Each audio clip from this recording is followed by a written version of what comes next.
ना हे दडपे पोहे आहेत ना हे कांदे पोहे आहेत, हे आहेत खास टिल्लू काकूंचे मुरडे पोहे.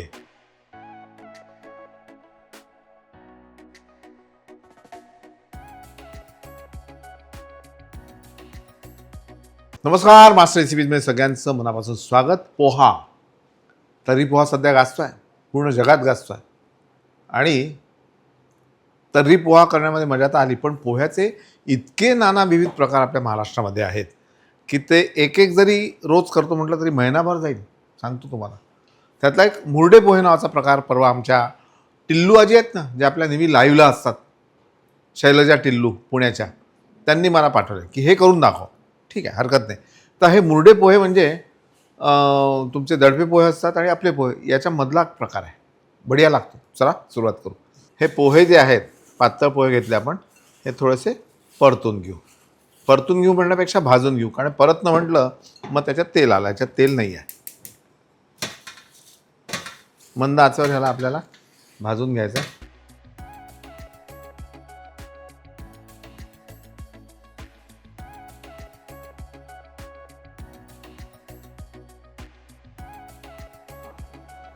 यामध्ये आपल्याला तेल, एक छान फोडणी करायची आहे तेलाची.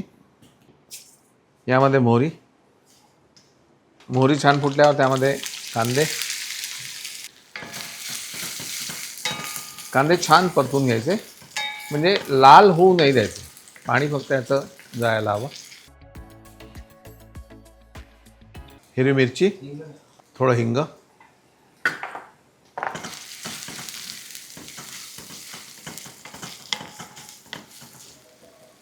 नंतर यामध्ये टोमॅटो घालायचे आहेत आपल्याला.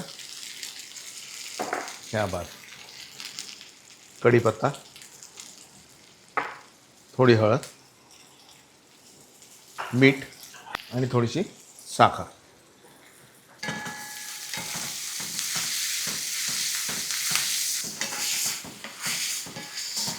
याला छान आता परतून घेऊ थोडंसं आपण. काय ना, इन्ग्रेडियंट्स वापरणारे पदार्थ जवळपास सारखे असतात, 90% 80%. फक्त पद्धत बनवण्याची वेगळी असते, आणि ती पद्धत बदलली की पदार्थ बनवण्यात मजा येते, कारण त्या काहीतरी वेगळं पण त्या पदार्थाला मिळतं. आणि मी मागाशी म्हणालो तुम्हाला की टिल्लू आजींनी हे पोहे असे आपल्याला पाठवले आहेत की यामध्ये कांदे पोहेही वाटतात, दडपे पोहेही वाटतात, पण दोन्ही नाही आहेत, वेगळेच आहेत.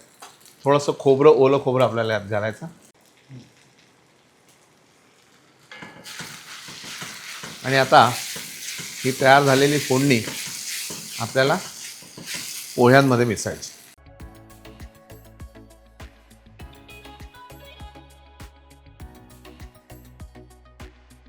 आणि आता मात्र याला हाताने मिक्स करायचं छान.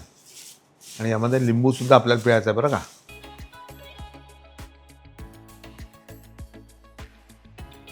आता तुम्हाला लक्षात आलं असेल की फोडणीमध्येच मीठ आणि साखर का घातली, कारण जशी जशी फोडणी मिक्स करू तसे तसे पोह्यांना ती लागेल.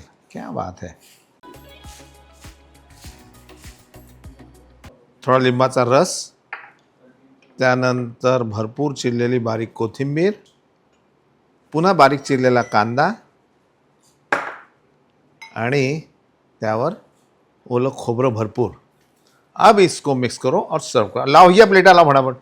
यात एक लक्षात घ्यायचं तुम्ही की लिंबू आणि कोथिंबीर ही मात्र भरपूर टाका, त्याच्याशिवाय मजा नाही. सर्व करू.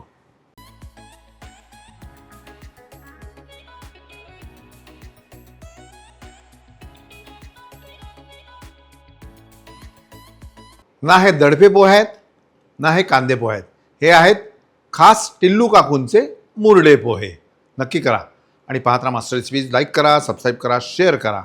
पोहे तयार करून शेअर करा असं माझं म्हणणं आहे. चॅनल शेअर करा असं नाही म्हणत, केलं तर चालेल म्हणा, पण पोहे आधी शेअर करा.